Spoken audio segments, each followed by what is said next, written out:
اور ابھی بھی بعض لوگ اکثر لوگ یہی سمجھتے ہیں کہ ریلیجن اور سائنس جو ہیں وہ ایک دوسرے سے بالکل مخالف سمت میں ہوتے ہیں، ان میں کوئی ربط نہیں ہوتا، ایک دوسرے کے مخالف ہوتے ہیں۔ لیکن ہوا یہ کہ جب اسلام آیا ہے اور قرآن پاک میں جو آیات آئی ہیں تو اس میں تو جو چیزیں، اتنی ساری چیزیں جو ہیں وہ سائنس سے بالکل کوئنسائڈ کرتی ہیں، تو اگر آپ اس کو اس طریقے سے دیکھیں کہ سائنس اصل میں ہے کیا؟ سائنس جو ہے وہ کوئی انسان کی ایجاد نہیں ہے، انسان خود نہیں بناتا سائنس۔ سائنس جو ہے وہ اسٹڈی ہے، پڑھنے کا عمل ہے، ٹھیک ہے؟ سائنس جو ہے وہ اسٹڈی ہے، اسٹڈی کرنا، مشاہدہ کرنا، آبزرو کرنا نیچر کو، نیچر چاہے وہ فزیکل چیزیں ہوں چاہے وہ میٹا فزیکل چیزیں ہوں، کیونکہ اوکلٹ سائنسز بھی تو ہوتی ہیں، تو اوکلٹ سائنسز میں سائیکالوجی اور دوسری جو ہیں، تو سائنس کیا ہے؟ وہ یہ ہے اسٹڈی کرنا، آبزرو کرنا، ان آبزرویشن سے نتائج نکالنا، تھیوریز بنانا، اس کے بعد تھیوریز کو انویسٹیگیٹ کرنا کہ وہ جو ہماری سائنسی نظریہ ہے وہ واقعی صحیح ہے یا نہیں ہے، اور اس کے بعد پھر اس کو ریکارڈ کرنا۔ تو سائنس جو ہے وہ اسٹڈی ہے، study and description of nature ہے، اور پھر اس کو ایک ریکارڈ کی صورت میں بکس میں رکھ آ گئی ہے، ٹھیک ہے؟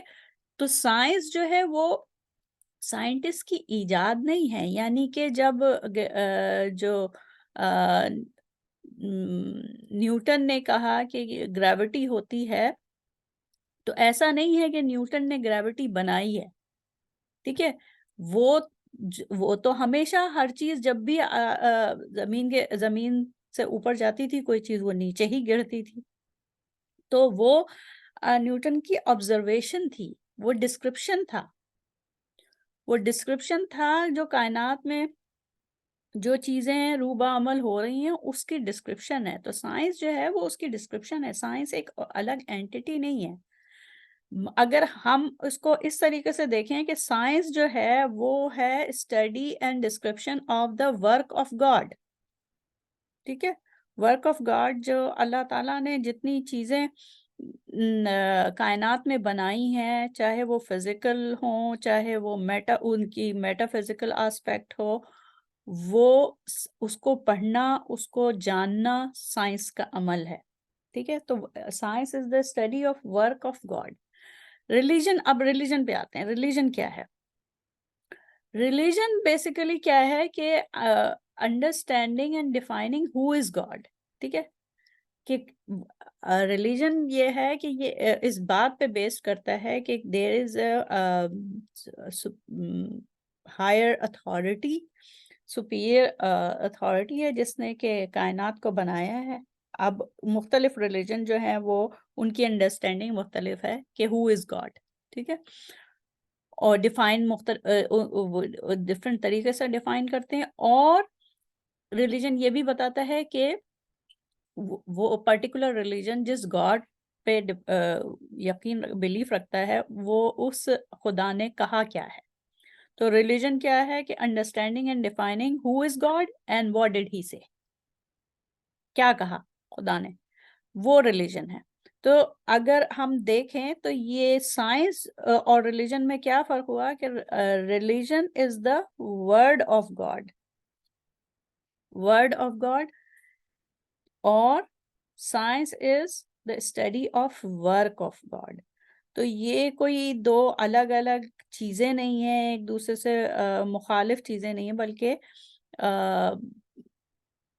کیونکہ پہلے زمانے میں 1000 سال پہلے، سمجھ لیں رینیسنس سے پہلے، مذہب کے جو عقائد تھے وہ سائنس سے بالکل اپوزٹ تھے، جو دریافتیں سائنس کی دریافتیں ہو رہی تھیں اس سے اپوزٹ تھے، تو اس لیے لوگوں ایک مسلسل 2-3 ملینیم تک ایک مسلسل جنگ رہی۔ لیکن اگر جیسے جیسے جو ابھی تو حالیہ صدی میں تو کتنے سائنٹسٹ ہیں، ایمبریولوجسٹ ہیں اور سائنٹسٹ ہیں جنہوں نے قرآن پاک کو پڑھ کے اور پھر اسلام لائے ہیں، تو وہ یہ کہ اب تو ریلیجن اور سائنس جو ہے وہ کوئی اپوزٹ چیز نہیں لگتے، اگر ہم بیسیکلی قرآن پاک کو پڑھیں تو اپوزٹ چیز نہیں لگتے۔ اچھا آگے چلتے ہیں، ایک یہ سائنس اور ریلیجن پہ میں نے تھوڑا سا آپ کے ساتھ ایک یہ مطلب ایک طریقے سے ایک کس طریقے سے ہمارا پرسپیکٹیو ہے سائنس اور ریلیجن کا، ہم اس کو میں کم ایٹ لیسٹ میرا جو بنا ہے پرسپیکٹیو وہ یہ کہ میں ان دو چیز سائنس اور ریلیجن کو الگ الگ نہیں دیکھتی، بلکہ میں سمجھتی ہوں کہ وہی والی بات کہ ریلیجن جو ہے وہ ریویلڈ نالج ہے، اللہ تعالیٰ کی طرف سے جو ریولیشن آئی ہیں وہ ہے، اور سائنس جو ہے وہ انسان کا اپنے انڈیپینڈنٹ اسٹڈی ہے، اور انسان نے جو اللہ تعالیٰ کی تخلیق کردہ کائنات کو جس طریقے سے پڑھا اور جس طریقے سے ڈسکرائب کیا وہ ہے۔ اچھا اس کے بعد ہم آتے ہیں وہ 6 دن جو ہیں اس کا کچھ ہاں وہ ہم نے جو پڑھے تھے پہلے بھی ذکر ہو چکا ہے کہ وہ 6 دن جو ہیں وہ والے دن نہیں ہیں جو ہم سمجھتے ہیں کہ جس 24 گھنٹے کا ایک دن ہوتا ہے، نہیں، وہ 6 ادوار ہیں، ادوار یعنی ایپاکس کہہ لیں، وہ 6 ادوار ہیں جس میں کہ تخلیق ہوئی ہے، ٹھیک ہے۔ یہ جو first day, second day, third day, fourth day, یہاں پہ بائبل میں الگ الگ ہے، قرآن پاک میں اجمالی طور پر کہا ہے کہ اللہ تعالیٰ نے 6 دن میں کائنات بنائی ہے۔ تو وہ 6 دن جو ہیں وہ ہمارے اس زمین کے دن نہیں ہیں، اس کو اس طریقے سے ہی سمجھ لیں کہ کائنات میں کس جگہ پہ کوئی شخص یا کوئی چیز ہے وہ تو فریم آف ریفرنس چینج ہوتا رہتا ہے۔ ہمارا دن جو ہے وہ 24 گھنٹے کا ہے ضرور، اور باقی پلانٹس ہیں وہ بھی اپنے محور پر گھوم رہے ہیں، ان کے دن پتہ نہیں کتنے گھنٹے کے ہوتے ہوں گے، اس کو ظاہر ہے ہم سرچ کریں گے تو ہمیں پتہ چل جائے گا، لیکن سال کی مثال لے لیں کہ جو سورج سے بالکل قریب ترین وہ پلانٹ ہے مرکری، عطارد جو ہے وہ اپنا پورا ایک چکر جو ہے وہ 88 ڈیز میں، میرے خیال سے 88 ڈیز ہی ہے، 88 ڈیز میں کمپلیٹ کر لیتا ہے، اور اس کے بعد جو وینس ہے زہرہ وہ 256 دن میں، اور ہمارا جو ہے 365 کیونکہ گھیرا بڑا ہوتا چلا جاتا ہے۔ تو جب ایک سال کا جو فریم آف ریفرنس ہے یا کوانٹٹی ہے وہ چینج ہو رہی ہے، تو اسی طریقے سے دنوں کی بھی، تو وہ ہم جس جگہ پہ، جس سولر سسٹم میں جس جگہ پہ جو ہے وہ ہمارا پلانٹ ہے وہ 24 گھنٹے کا ہے، تو ضروری نہیں ہے کہ یہ جو 6 دن ہے وہ وہ جس وقت کے کائنات ایکسپینڈ ہو رہی تھی اس وقت کے مختلف ادوار ہیں، یہ وہ دن نہیں ہے، ٹھیک ہے۔ اچھا اب ہم آگے چلتے ہیں، یہ ایک پوائنٹ یہ تھا 6 ڈیز کا، اور ایک اور پوائنٹ پہ میں نے بات کرنی تھی کہ جیسے ہاں یہ پانی، یہ جو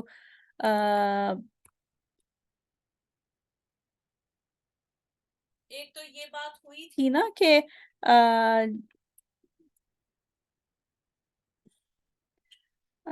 جب سارا پانی جو ہے وہ ایک جگہ مل گیا، کہاں گیا؟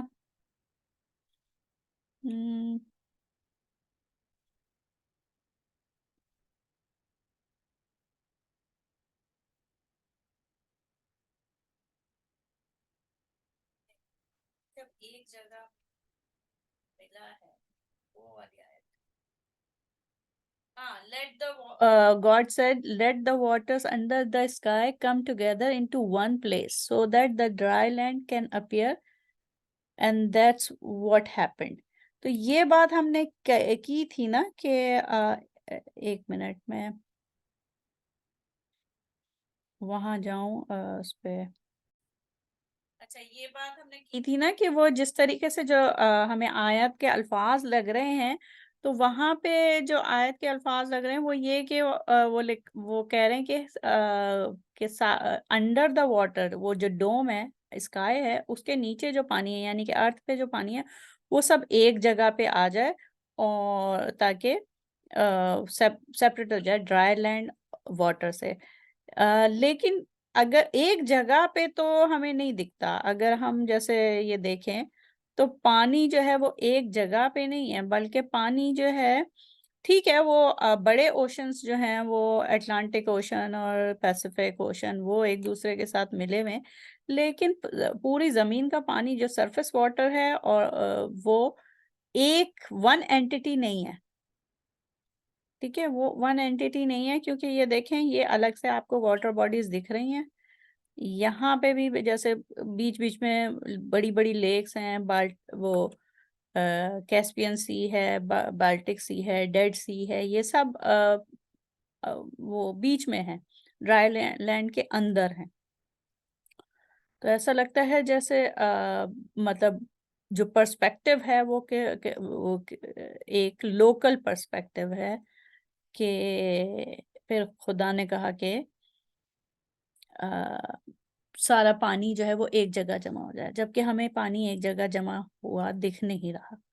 یہ علیحدہ بات ہے کہ اس وقت کا انسان جو ہے وہ 3000 سال 3500 سال پہلے کا انسان جو یہاں پہ یہ افریقہ، نارتھ افریقہ اور اس ایریا میں جو رہتے تھے انسان 3500 سال پہلے یا 3000 سال پہلے، تو وہ ظاہر ہے وہ نہ تو فلائی کرتے تھے، اور نہ وہ انہوں نے یہی دیکھا کہ ہر طرف پانی پانی ہے اور کچھ ڈرائی لینڈ ہے۔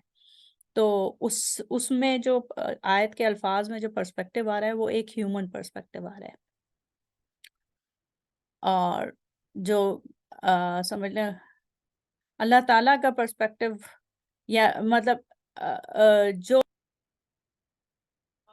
میں پرسپیکٹو کی بات کر رہی ہوں نا، وہ یہ کہ جب ہم قرآن پاک پڑھتے ہیں تو اس میں ہمیں یہ دیکھیں، یہ ملتا ہے، آیت ملتی ہے وَكُلٌّ فِي فَلَكٍ يَسْبَحُونَ، کہ وہ جو سارے اجرام فلکی ہیں وہ آسمان میں، فی فلکی، آسمان میں اپنے اپنے دائروں میں تیر رہے ہیں، ٹھیک ہے نا؟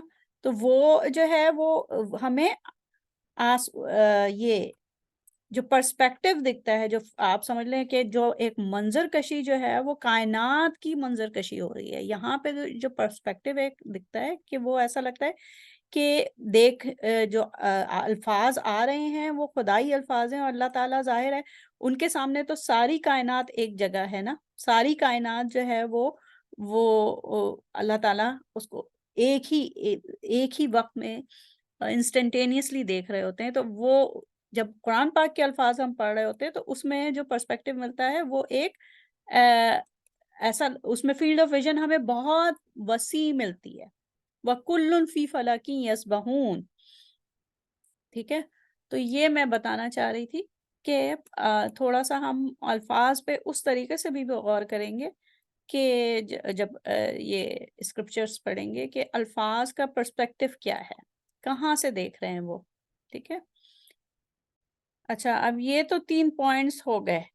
اب ہمیں ایک اور چیز ہم جو دیکھ رہے تھے وہ یہ دیکھ رہے تھے کہ ایک تو یہ بات ہوئی تھی کہ ایڈن جو ہے، گارڈن آف ایڈن، وہ کہاں ہے؟ مطلب ایک بات آپ نے پوچھی تھی نا کہ قرآن پاک میں ہے نام، تو ہاں مجھے میں نے اس کو دیکھا، سرچ کیا، تو عدن جو ہے وہ تو قرآن پاک میں آیا ہے نا، جناتی فی جناتی عدن، دیکھیے اس میں آیا ہے، سورہ توبہ میں آیا ہے، سورہ رعد میں بھی آیا ہے، کئی جگہ پہ آیا ہے جنات عدن، ٹھیک ہے؟ تو عدن کا لفظ آیا ہے قرآن پاک میں، اور جب ڈکشنری میں دیکھتے ہیں تو اس کا ترجمہ جو زیادہ تر جو ٹرانسلیشن میں ہمیں ملتا ہے وہ یہ کہ ہمیشہ رہنے کی جنتیں، عدن جو ہے وہ ہمیشہ رہنے کی جنت، لیکن کچھ اس میں جو ہے ایک ڈکشنری میں مجھے ملا کہ عدن کا لفظ جو ہے وہ عربک مطلب مینلی عربک نہیں ہے، بلکہ اس کا اوریجن جو ہے وہ زیرین، اس سے پہلے عربک سے پہلے جو آرمائک یا اور دوسری لینگویجز تھیں وہاں سے آیا ہے۔ تو اور دوسرے یہ کہ جو یمن میں ایک جگہ ہے عدن، وہ آج بھی عدن اس کا نام ہے، اگر میپ پہ جائیں تو اس کا نام آج بھی عدن ہے۔ اور یہ میں دکھاتی ہوں، یہ تو ایک منٹ، یہ وہ عدن کے قریب، بالکل قریب ایک اور پرفضا مقام ہے جس کی یہ تصویر ہے، میں آپ کو وہ دکھاتی ہوں۔ عدن کہاں ہے؟ ایک منٹ،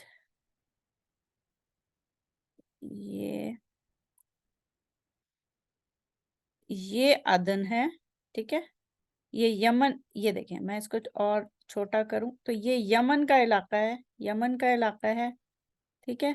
اب اس کے یمن کا علاقہ ہے، یہ یمن ہے، اور یہ افریقہ ہے، افریقہ کا ساؤتھ ایسٹرن پورشن ہے، ٹھیک ہے۔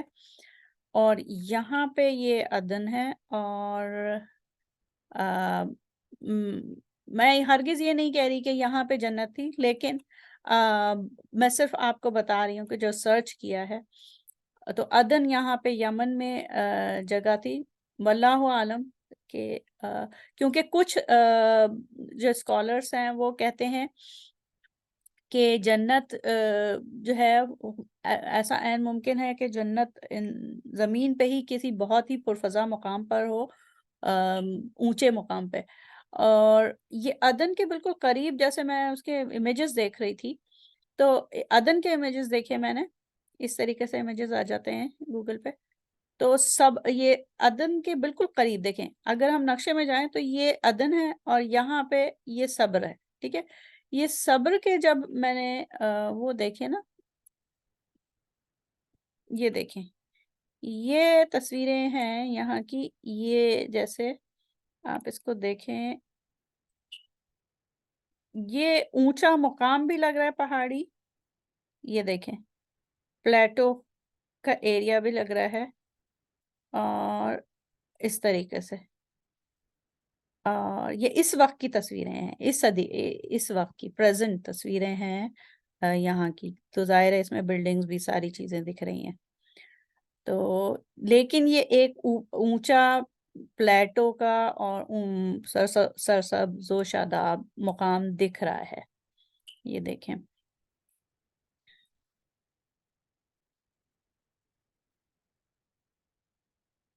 یہ جیسے یہ ہے، ٹھیک ہے، تو یہ تصویریں میں چاہ رہی تھی کہ میں شیئر کر لوں، یہ بالکل عدن کے بالکل قریب ہی یہ ہے علاقہ۔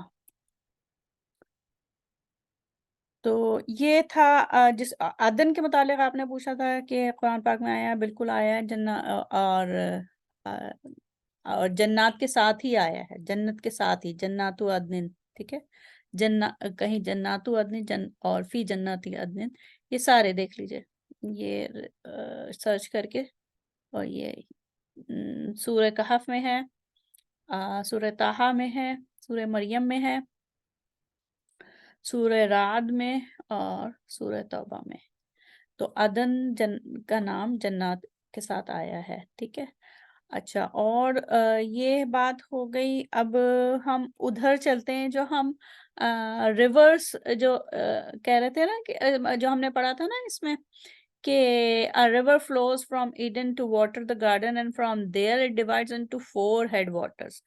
تو یہ جو ظاہر ہے بک آف جینیسس ہے، اور یہ بتا رہے ہیں کہ شروع میں بالکل آدم علیہ السلام کا واقعہ ہے، تو اس میں اپیرنٹلی تو یہی لگ رہا ہے کہ یہاں مطلب پانی، پہلے کہا کہ پانی نہیں تھا بالکل، ٹھیک ہے، lord God hadn't yet sent rain on the earth، اور اس کے بعد پھر یہ کہا ہے کہ ایک ریور پانی نکلتا ہے اور ایڈن سے، اور وہ پورے باغ کو سیراب کرتا ہے، اور پھر 4 اس میں ڈیوائیڈ ہو جاتا ہے، ٹھیک ہے، 4 حصوں میں ڈیوائیڈ ہو جاتا ہے، اس سے 4 دریا نکلتے ہیں۔ اب یہ بات یہ ہے کہ یہ دریا اس سے مراد ہے یا واٹر باڈیز مراد ہے؟ مطلب اس وقت 3000 سال پہلے جس وقت یہ مطلب توریت کے نزول کا وقت ہے، تو اس وقت مطلب یہ دریا ہی ہے، دریا کا سے مراد ریورز ہی ہیں یا پھر یہ واٹر باڈیز ہیں. اچھا، دوسری بات یہ کہ ہم نے پشون جو ڈھونڈا تھا وہ ہمیں پشون کے نام سے تو ریور نہیں ملا اس وقت. ظاہر ہے یہ بات جو ہو رہی ہے یہ تو آدم علیہ السلام کے وقت کی ہو رہی ہے، تو وہ ہمیں نہیں ملا. لیکن اس میں جیسے یہ ہے نا کہ it flows around the entire land of Havilah where there is gold, اور گولڈ ہے اور سویٹ اسمیلنگ ریزنس ہیں اور جیم سٹونز ہیں. ریزنس گوند، ٹھیک ہے، گوند ہے. اور اس کو میں نے وہ کیا کیا کہتے ہیں، اس کو سرچ کیا میں نے، تو دیکھیں یہ کیا ملا کہ جو جس جگہ کو ہم لینڈ آف کش سمجھ رہے تھے پچھلی دفعہ، وہ ہمیں مل رہی ہے، یہ دیکھیں نہیں، یہ ایک minute,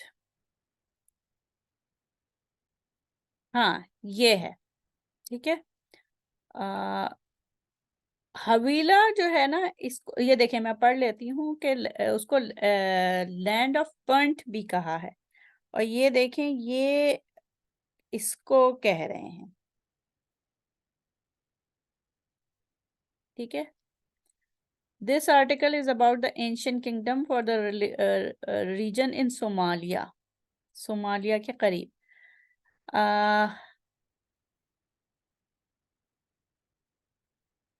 The land of Punt was an ancient kingdom known from ancient Egyptian trade records. So ancient Egyptian trade records سے پتہ چلا ہے it produced and exported gold. ٹھیک ہے، land of Punt جو ہے نا وہ ہمیں ملی. It produced and exported gold, aromatic raisins, blackwood, ebony, ivory and wild animals. ٹھیک ہے، تو یہ جگہ ہمیں ملتی ہے جس کو لینڈ آف پنٹ کہتے ہیں. Recent evidence locates it in the northwestern Eritrea. Northwestern Eritrea میں آپ کو دکھاتی ہوں، یہ ہے، یہ ایریٹیریا، نارتھ ویسٹرن ایریٹیریا، یہ والا ایریا. ٹھیک ہے، واپس ادھر ہی جاتے ہیں.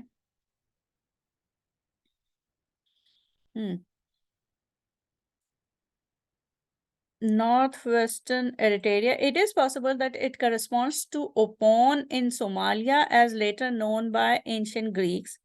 Ancient Greeks نے اس کو اوپون کہا تھا صومالیہ میں. while اچھا یہ بھی ہے some biblical scholars have identified it. کسے؟ land of Punt کو identify کیا ہے with the biblical land of حویلا، پٹ اور حویلا. ٹھیک ہے، تو حویلا بھی کچھ اسکالرس نے، ببلیکل اسکالرس نے کہا ہے کہ یہ جو لینڈ آف پنٹ تھی جہاں پہ اینشنٹ زمانے میں گولڈ اور ریزنس اور یہ تھے، تو یہ تھی. ٹھیک ہے، یہ ایریا تھا. تو یہاں پہ بیسیکلی یہاں کے دریا ہیں. اب یہاں پہ جتنے دریا اس زمین کو سیراب کر رہے تھے اس کو انہوں نے جیسے پشون کا نام دیا ہوگا، یا کوئی ایک دریا ہوگا بہت بڑا، اور وہ ابھی ہو سکتا ہے مطلب پہلے زمانے میں ہو اور اب خشک ہو گیا ہو. تو یہ ہے. اچھا، اس کے بعد ہم آتے ہیں دوسرے اس پہ، گیہون جو دوسرا دریا تھا نا، جو دوسرا دریا تھا، اور وہ دریا انسرکل کر رہا تھا یا سیراب کر رہا تھا لینڈ آف کش کو. اور لینڈ آف کش جو ہے یہ دیکھتے ہیں.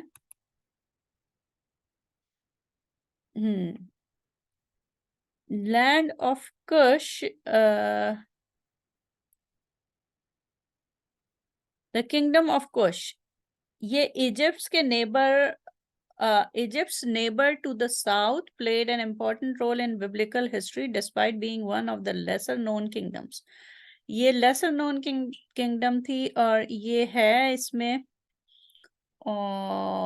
the land of Kush has been known by many names throughout history. The Egyptians knew the land as Kush. To the Greeks and Romans, it was Ethiopia or Ethiopia. Though not to be confused with the modern nation located on the Horn of Africa. جو اس وقت Ethiopia ہے وہ نہیں بلکہ یہ ایک specified unspecified area تھا جس کو رومنس اینڈ گریکس جو ہیں وہ ایتھیوپیا یا ایتھوپیا کہتے تھے. اور جو میڈیول عربس تھے وہ اس کو نیوبیا کہتے تھے. Nubia. The medieval Arabs referred to the country as Nubia. Regardless of the name by which it was known, Kush played an interesting role in the history of Canaan, Canaanites جو تھے, Egypt and wider ancient Near East as a whole. تو یہ ہے. اور صرف Genesis میں نہیں آیا بلکہ بائبل کی اور دوسری بکس جو ہیں ان میں بھی آیا ہے. عیسائیہ میں, جریمیہ میں, نہیں سوری, یہ جو پروفٹس ہیں ان کے ساتھ یہ اس لینڈ کا تذکرہ ہوا ہے. جو پروفٹس عیسائیہ ہیں, پروفٹ جریمیہ, ایزکیل, تو یہ آگے کے چیپٹرز میں ہیں. ابھی تو ہم جینیسس پہ ہیں. اچھا, یہ دو ہو گئے. مطلب ایک پروبیبل سائٹ ہمیں, لوکیشن ہمیں مل گئی ہے کہ جو ہے پروبیبلی یہ جو ایک دریا اس جو پشون بتایا ہے وہ شاید اس علاقے میں تھا. اب وہ پشون ہو سکتا ہے دریائے نیل کو کہہ رہے ہوں کیونکہ دریائے نیل ایجپٹ سے آتا ہے اور نیچے تک آتا ہے, تو ہو سکتا ہے پشون جو ہے وہ دریائے نیل کو کہہ رہے ہوں, واللہ عالم. اور جو گیہون ہے وہ ادھر اس ایریا میں ہے. تو یہ ہے. اچھا, اس کے بعد دوسرا اور تیسرا پہ جاتے ہیں تو وہ جو ہے وہ ٹیگرس اور یوفریٹس. تو ٹیگرس اس دن ہم ڈھونڈ رہے تھے, ہمیں نہیں مل رہا تھا, وہ میں نے دیکھ لیا کہ یہ ادھر ہے سیریا سے اوپر.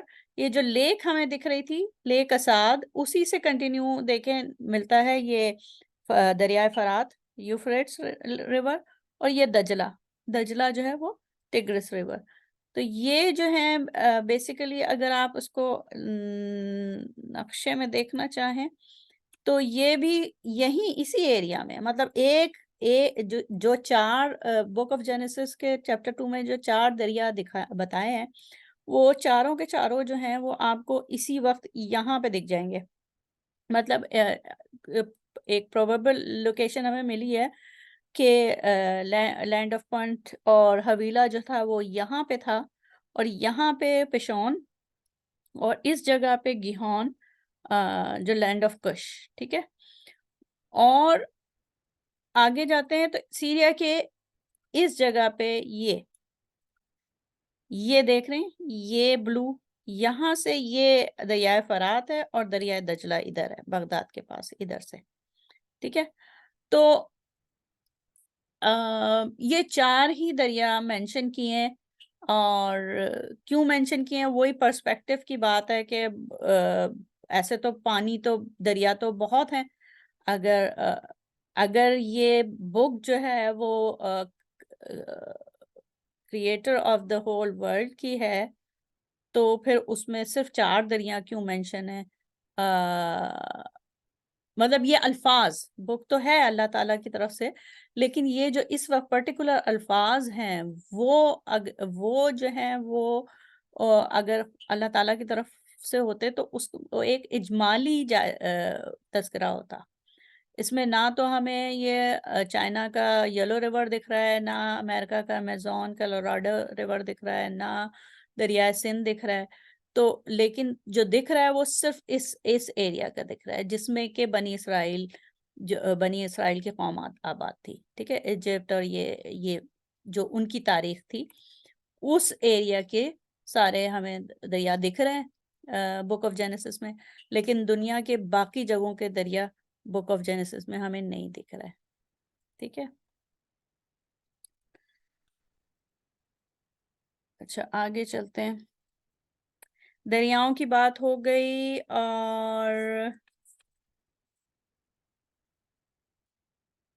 یہاں تک، ہاں یہاں تک یہ ہو گیا. اور جو ہم نے ایک اور بات ہوئی تھی جب ہم وہ پڑھ رہے تھے کہ حضرت آدم علیہ السلام سے حضرت حوا علیہ السلام کو تخلیق کیا، تو ہماری یہ بات ہو رہی تھی لاسٹ ٹائم کہ آپ نے کہا کہ حدیث میں ہمیں یاد آ رہا تھا کہ ہم نے پڑھا ہے، لیکن ایگزیکٹ ورڈز نہیں یاد آ رہے تھے یا لوکیٹ نہیں کر پا رہے تھے. تو وہ مجھے مل گئی ہے، اور وہ یہ ہے صحیح بخاری میں بھی ہے، صحیح مسلم میں بھی ہے. جب میں نے ایک دفعہ سرچ کیا تو بہت ساری صرف کی ورڈ پسلی ڈالا تھا میں نے، اور یہ اسلام 360 میں، اور اس میں بہت ساری احادیث آئیں جو 3-4 جو تھیں وہ میں نے یہاں پہ لکھ لی ہیں. تو صحیح بخاری کے حدیث نمبر 3331 ہے. اس میں جو ہے کتاب انبیاء علیہ السلام کے بیان میں ہے. ٹھیک ہے. اور یہ وہی سورہ بقرہ میں جب آدم علیہ السلام کی تخلیق کا وقت ہے نا، تخلیق کا تذکرہ ہے، وہیں اسی باب کے سلسلے میں یہ حدیث ہے. حدیث یہ ہے، رسول اللہ صلی اللہ علیہ وآلہ وسلم نے فرمایا، عورتوں کے بارے میں میری وصیت کا ہمیشہ خیال رکھنا، کیونکہ عورت پسلی سے پیدا کی گئی ہے. پسلی میں بھی یہ سب سے زیادہ ٹیڑھا اوپر کا حصہ ہوتا ہے. اگر کوئی شخص اسے بالکل سیدھی کرنے کی کوشش کرے تو انجام کار یہ ہوگا کہ وہ توڑ کے رہے گا، اور اگر وہ اسے یوں ہی چھوڑ دے تو پھر ہمیشہ ٹیڑھی رہ جائے گی. بس عورتوں کے بارے میں میری نصیحت مانو، عورتوں سے اچھا سلوک کرو. تو یہ باقاعدہ یہ ورڈز ہیں کہ وہ پسلی سے پیدا کی گئی ہے. ٹھیک ہے. یہ ایک صحیح بخاری سے، پھر دوسری جگہ کتاب نکاح میں ہے. اس کا نمبر جو ہے، اس کے رقم، حدیث کا رقم ہے 5186. اس میں بھی یہی الفاظ ہیں، عورتوں کے بارے میں بھلائی کی وصیت کرتا ہوں کیونکہ وہ پسلی سے پیدا کی گئی ہے، اور پسلی میں بھی سب سے زیادہ ٹیڑھا اس کے اوپر کا حصہ ہے. اگر تم اسے سیدھا کرنا چاہو گے تو اسے توڑ دو گے، اور اگر اسے چھوڑ دو گے تو وہ ٹیڑھی ہی رہ جائے گی. اس لیے تمہیں عورتوں کے بارے میں اچھے سلوک کی نصیحت کرتا ہوں. پھر یہی الفاظ جو ہیں وہ صحیح مسلم میں جو ہے وہ حدیث نمبر 3644 میں ہے. ٹھیک ہے. الفاظ وہی ہیں تقریباً. اچھا، تو یہ میں نے کہا یہ جو چیزیں تھیں پچھلی دفعہ کی وہ میں ریکارڈ کر لوں، اور اس کو میں پھر اپلوڈ بھی انشاءاللہ کر دوں گی. اور پھر کل جو ہے وہ پھر ہم لیسن نمبر 3 پڑھیں گے انشاءاللہ. ٹھیک ہے. چلیں پھر انشاءاللہ لائیو سیشن میں ملاقات ہوتی ہے. السلام علیکم ورحمۃ اللہ وبرکاتہ.